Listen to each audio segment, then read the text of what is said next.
As I travel through the earth, I can't help but notice this symphony I hear all around, from the smallest grain of sand to the faraway planets, to a flower.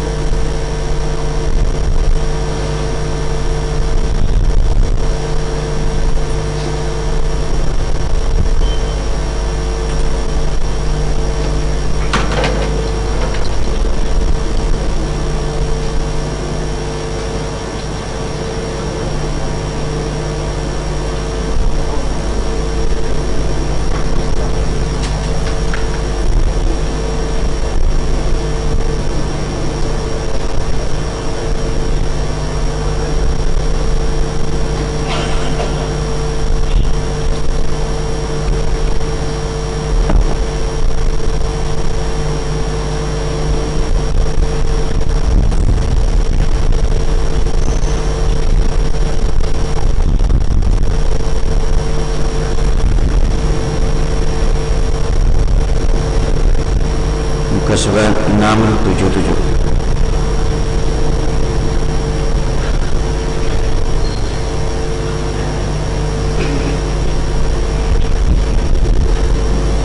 A'udzubillahi minasyaitonir rajim. Bismillahirrahmanirrahim. Assalamualaikum warahmatullahi wabarakatuh.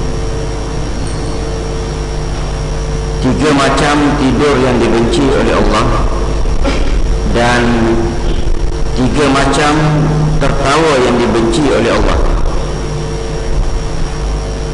Pertama, tidur di majlis zikir. Ini dicerita tidur yang dibenci, bukan berdosa, dibenci. Yang pertamanya, tidur dalam majlis zikir, termasuk majlis ilmu lah. Zikir dia ini pun bab majlis ilmu ni. Jadi ini tidur yang dibenci oleh Allah Ta'ala. Pasal apa? Ialah maknanya majlis ilmu adalah majlis zikir, majlis yang mulia. Kalau boleh dapatkan kemuliaan dalam majlis tersebut dengan sedar.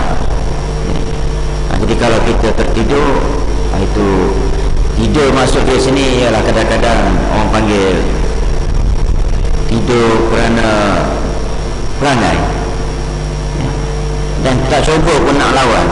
Tapi kalau tidur kerana letih sangat, mari juga.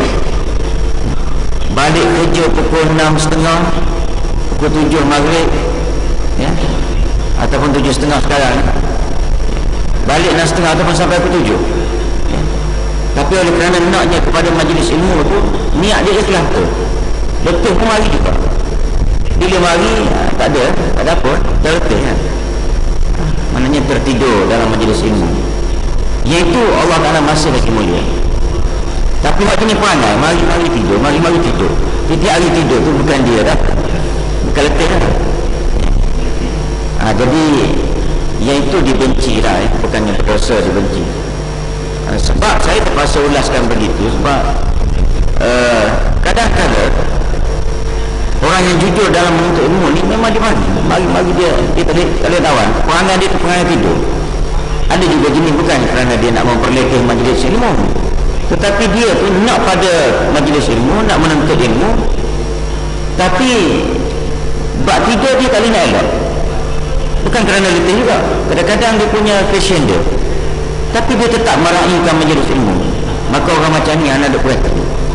Bukan kita ada perhatian, tetapi dalam sejarah pun begitu, ya. Kita perhatikan, Allah Ta'ala muliakan, Allah Ta'ala tetap bagi ilmu ke dia. Allah Ta'ala bagi juga ilmu ke dia, ya. Lagu mana Tuhan bagi tu tak tahu lah. Imam Syafi'i kita pun kadang-kadang tertidur, tapi hebat dia, bila Tok Guru tanya dia boleh jawab sebiji-sebiji. Bukan dia sengaja, mungkin dia keletihan atau passion dia, tak boleh nak buat apa dah, ya. Tapi bila Tok Guru tanya, tolong cerita sikit apa yang aku ajar tadi, dia boleh cerita sebiji-sebiji. Itu pula, Dan saya pun ada satu orang kawan, saya tak kenal dia sebelum ni, cuma masa di Mesir tu orang cerita dia, ya. Dia ni anak Tok Guru.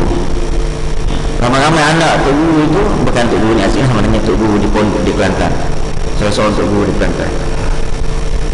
ramai-ramai anak dia tu, dia seorang lah hak jenis kata orang tekun dengan majlis ilmu, bawa beg ayah dia kalau ayah dia mengajar. Tapi kalau ayah dia mengajar, duduk depan ayah dia tidur. Tetapi dia ingatan dia kuat, dia boleh cerita balik hak ayah dia cerita, mengalahkan orang hak celik mata, hak sedar tu. Hak sedar ni tak tahu ke mana ada sebenarnya kadang-kadang. Fikiran dia tu menerawang. Tapi anak dia hak tidur ni boleh cerita balik. Jadi kita ulang sikit awak tidur tu, takut nanti kecil hati pula awak tidur kan. Jadi harap-harap bila kita tanya tu hak mana tidur tu boleh jawab lah. Nombor 2, tidur sesudah sembahyang subuh atau sebelum sembahyang isyak. Tidur sesudah sembahyang subuh. Kita habis subuh, sekarang habis kan. Jadi nak tidur tu jangan lepas sembahyang subuh tu tidur lah tu. Kecuali letih, cerita lain. Cerita letih ni cerita lain. Cerita hak kata dibenci ni hak jadi perangai, itu yang dibenci. Lepas subuh tidur ataupun sebelum isyak entah macam mana dia tidur. Kalau lepas isyak dan sebelum isyak pun maknanya lepas maghrib lah. Dia sembahyang maghrib tidur sekali 2-3 bulan ada sekali letih, itu cerita lain. Kalau boleh elak sebab Tuhan benci. Benda hak Tuhan benci ni kalau boleh elak, itu je. Hak Tuhan benci ni dia sebut sini benci, tapi sebenarnya hak kita buat sebenarnya banyak benda yang Tuhan benci, macam benda makruh. Benci-benci ni maknanya makruh tu maknanya dibenci. Makan petai, benci bukannya kerana petai tu, kerana bau mengganggu jiran masa sembahyang. Bukan jiran tetangga tak, jiran masa sembahyang. Petai ke apa benda lagi yang mengganggu lah, mengganggu. Rokok orang kata kategori dibenci. Saya katakan begitu walaupun ada majlis fatwa kata haram. Kita kata dia dibenci itu kerana bau dia masa nak sembahyang tadi, dia tak promonya, dia tak boros giginya, menyebabkan kacau jiran sebelah yang tengah sembahyang dengan dia. Dibenci juga. Dan banyak lagi lah yang dibenci.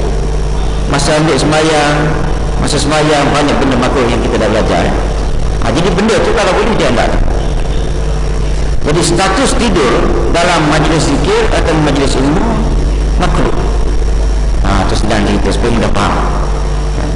Cuma di sini dia terjemah dibenci tu. Jadi selepas subuh itu tidur yang dibenci. Kemudian selepas maghrib ataupun sebelum isyak, dan tidur di tengah sembahyang fardu.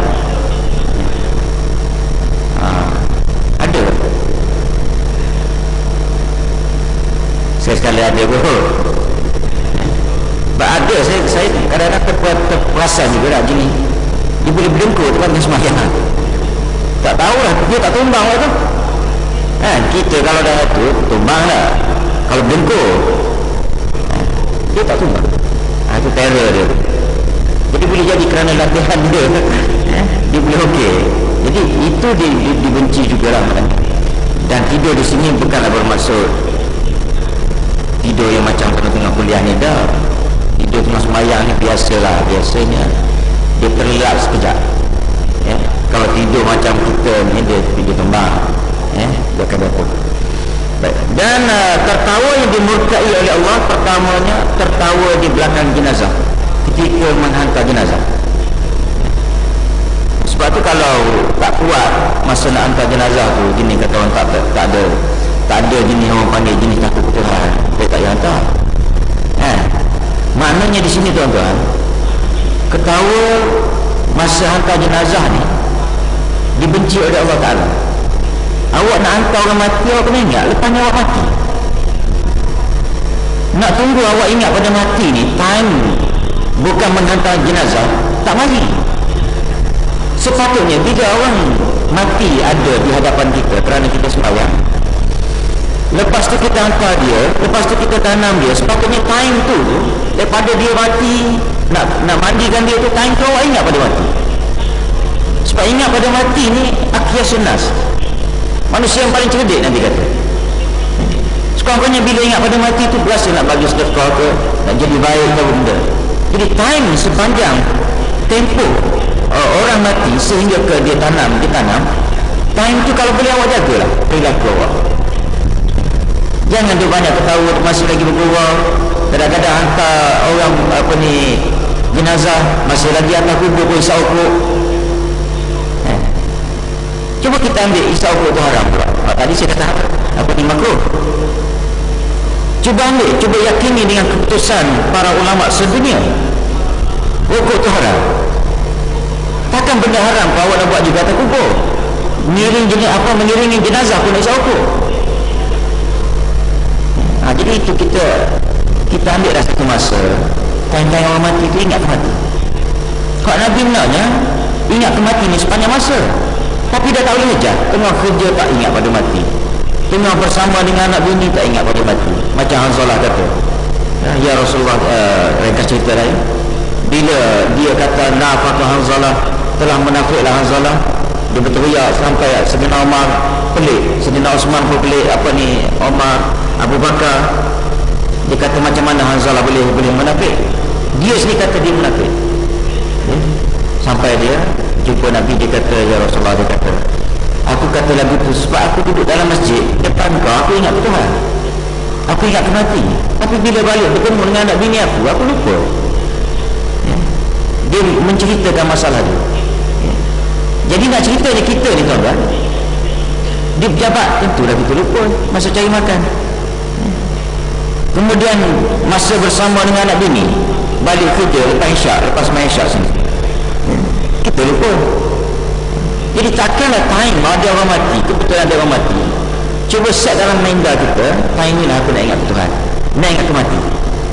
Jadi jagalah masa nak ingat mati tu, cuba jaga sesuai dengan orang yang ingat mati tu, perangai dia lain.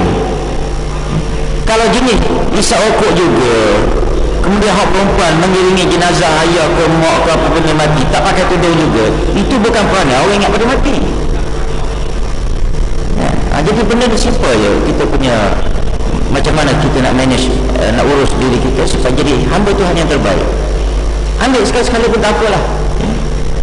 Ada seminggu sekali orang mati, tak apa. Seminggu sekali ingat pada mati pun tak apa, daripada langsung tak ingat pada mati. Okay. Nombor 2, tertawa di majlis zikir. Maknanya apa dia? Maknanya majlis zikir, majlis ilmu ni kalau boleh elak daripada bercakap. Ketawa ni kalau orang-orang dalam majlis ilmu ni maknanya kerana bercakap. Bercakap dengan kawan, sosial sana, sosial sini, atau ketawa sikit. Cuma nak jaga sikit majlis ilmu, senyum. Kalau duduk luar tu ketawa dah. Jadi benda ni elakkan.